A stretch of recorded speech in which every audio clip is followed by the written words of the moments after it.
ها قد أتى شهر رمضان الذي أنزل فيه القرآن. قصة وآية.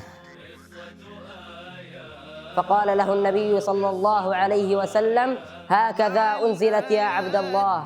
فكأنه وجد في نفسه شيئا. شهر رمضان الذي أنزل فيه القرآن هدى للناس وبينات من الهدى والفرقان. من بين حفاظ القرآن نسمع قصة وآية، برنامج رمضاني يقدمه لكم طلاب مركز قناديل العطاء. قصة وآية.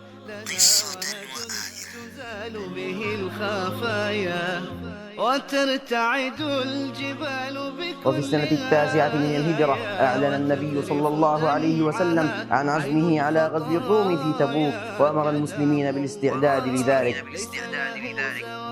تعرض في كل يوم حلقة عند الساعة 6 مساء، وفي نهاية الحلقة السؤال اليومي، وترسل الإجابة في التعليقات على اليوتيوب.